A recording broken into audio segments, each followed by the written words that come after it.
tú tienes, tú no have iPhone, ¿eh?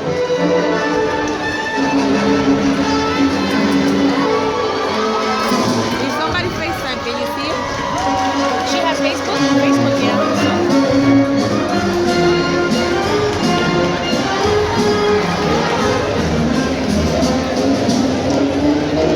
Where's Facebook?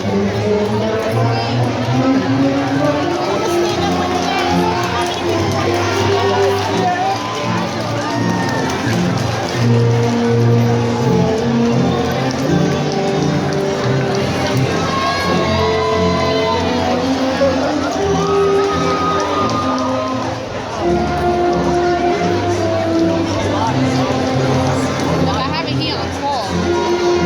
Make a call. Damn, I don't have. What's her email? Her email? Yeah, look, I don't know. It says make a call, but This is Facebook? yeah.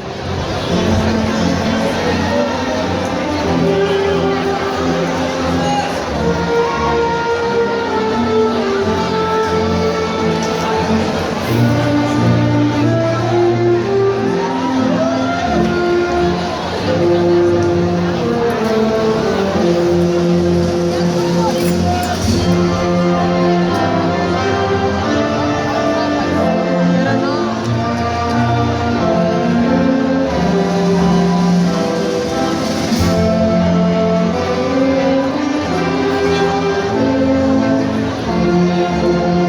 What's her name on Facebook? Luz del Alba, Vargas. Luz what? Vargas. I think we might have to. She might have to accept my friend request and do all that.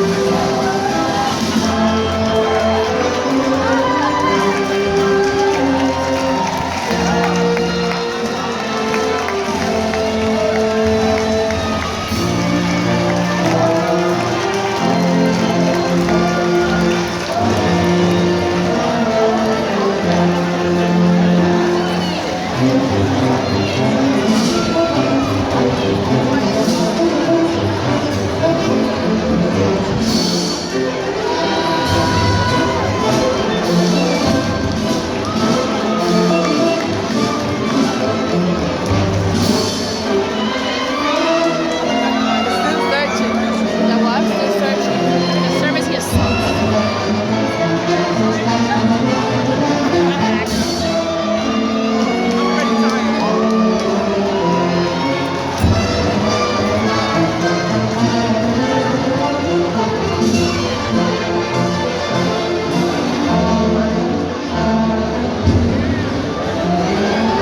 Tu niña está grande ya.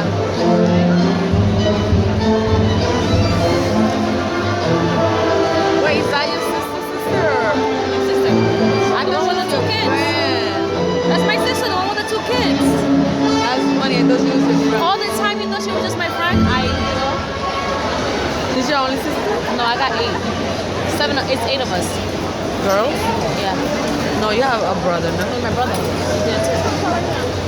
So it's 9 kids? But from the same dad? Oh, okay. All right, let's get this started, bro.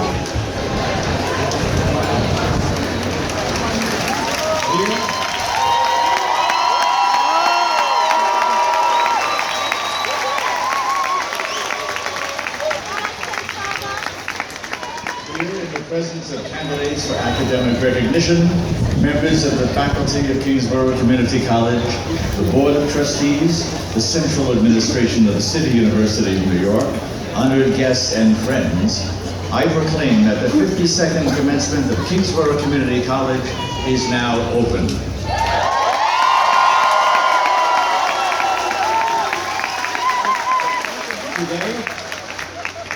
Today we are gathered not only to honor the students who have graduated from this college during the past year, but also to celebrate all those past and present who have contributed to Kingsborough's noble mission. We begin our program with our national anthem performed by the Brooklyn Wind Ensemble under the direction of Dr. Raymond Wheeler. For those who are able, please stand and join in the singing of the Star Spangled Banner. Please rise.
introduce to you the president of Kingsborough Community College, Polly Herzig.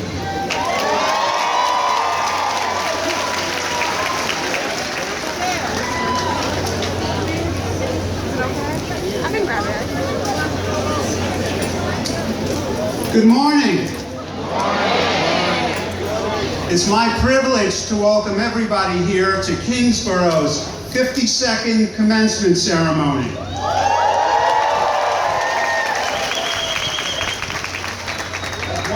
I have one quick thing to do, so if you could bear with me.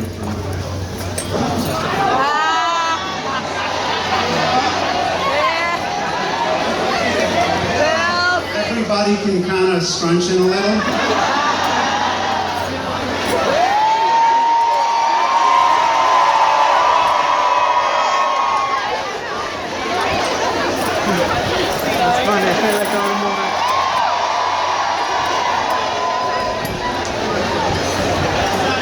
Thank you. I think I missed 10th row. Right, got it.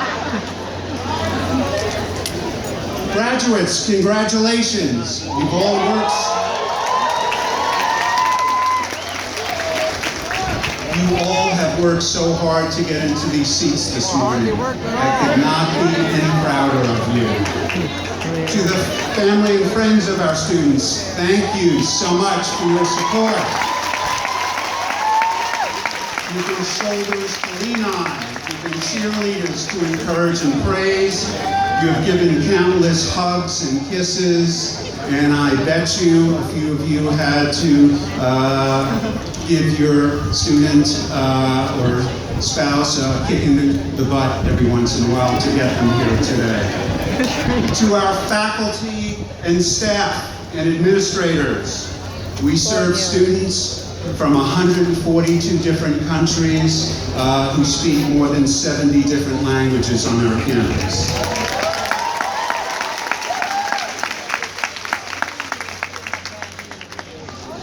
Yes, we have the highest graduation rates in CUNY.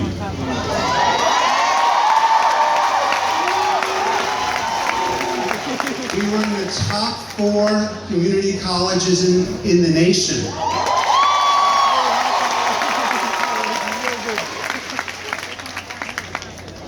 But what I am most proud of is you've created a campus where people look after each other. You do? Where we care for each other. Where we treat our students if they were our own family. You encourage individuality, creativity, you are sincere, you care, and it shows. I thank you, I appreciate all your extra efforts, and what else can I say? We appreciate you too! You are the best.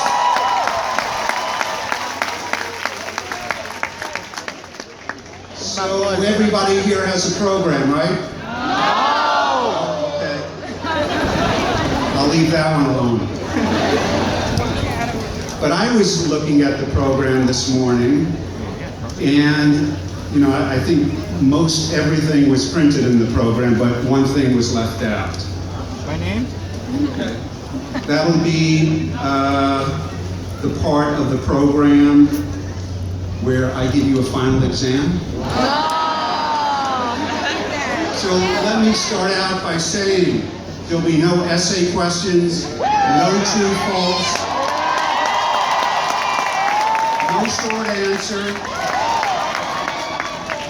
And every answer, maybe like in your classes you give, will be considered correct. Sound so good so far? Yes. Extra credit. So this is how it works.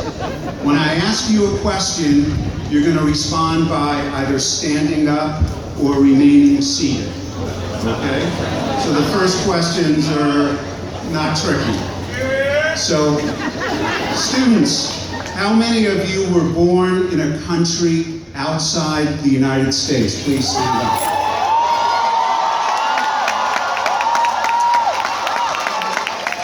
Thank you. For how many of you Is English not the first language spoken in your home?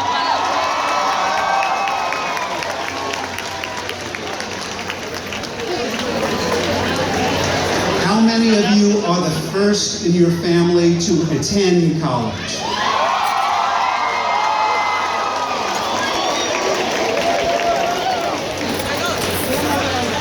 How many, even though you haven't graduated, we still have a little time for that, but how many are going to be the first in your families to graduate?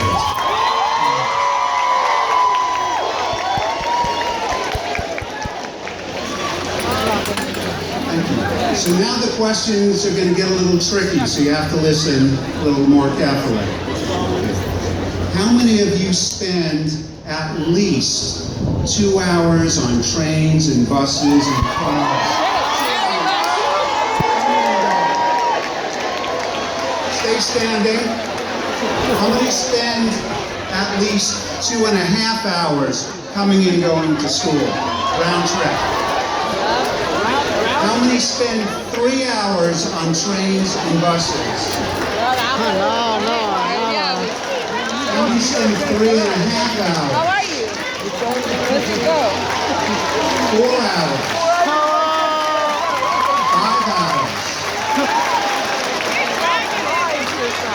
Where do you live? Wow, 5 hours. Next question. In addition to the full load that you carry here, I know many of you work off campus, you have jobs. Yes. In addition to your full load, how many people work at least 10 hours a week in a job? Make that 40. Stay standing. How many people work at least 20 hours a week? 25. 30. 35. 40, 45, 50, 55, 60, 65.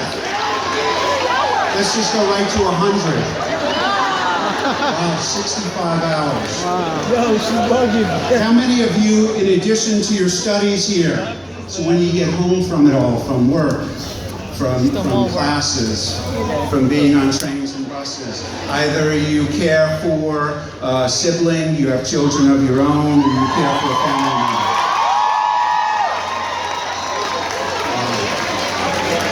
Thank you. So let me get this picture straight. Many of you were born overseas. Many were the first in your families to attend college and the first in your families to graduate college. In addition to your studies, you're on trains and buses anywhere from, what do we have, 2 to 5 hours a day. In addition to your studies, it looked like everybody was standing up working somewhere between 10 and 50 hours a week. And then when you finally make it home, you have family chores and you care for others. That is just incredible. So what does that tell you about yourself? Yes, you definitely have the smarts. That's without the doubt. But it's your resilience, your grit, your adaptability, and your drive to better your life and to better your family's lives. And that's what really carries the day for you.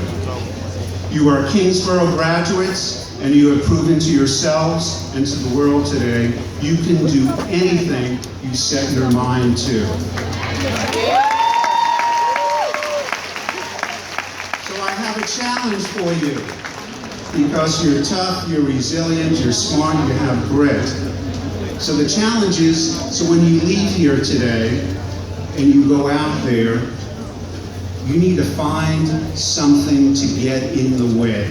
And I'll explain what I mean by get in the way.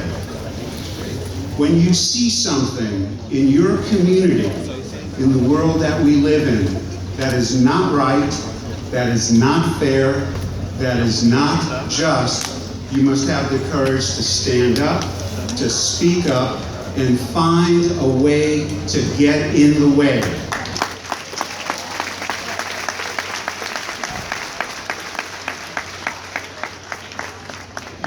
You must advocate for what you believe in. You must always fight for the people you believe in, and you have to fight for the kind of world you want to live in. So we have immigration policy, environmental policy, individual productive rights, access to health care, access to education, funding for the arts, the cost of an MTA ride, the cost of going to college, and even the cost of textbooks.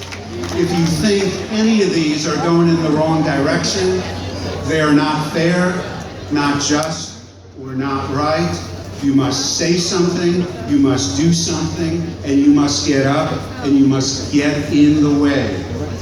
So I want you to continue to surround yourself with good people, be sincere, be kind, and just something that I think about, your days are happier when you give people a piece of your hearts, like our faculty and staff do every single day, rather than a piece of our mind. You're going to go out there, you're going to do remarkable things. It has been an honor and a privilege serving Kingsborough these past 3 years. I want to thank everybody here for opening up your hearts to both my wife and I and welcoming us into your family. Kingsborough is an extraordinary place because all of you are very, very special people. Congratulations and good luck to you.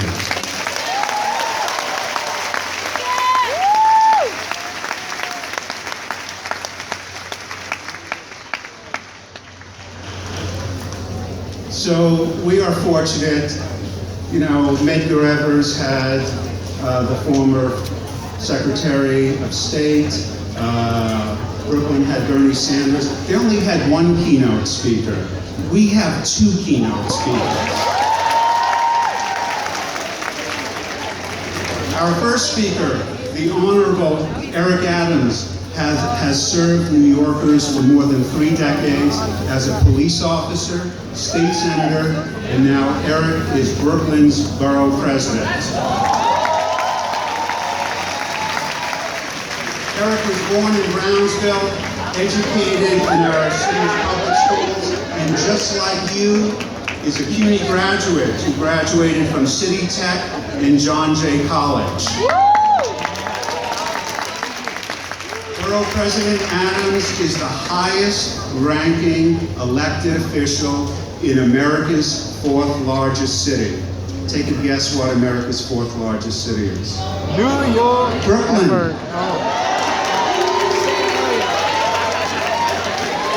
Eric organized support against NYPD's stop and frisk policy.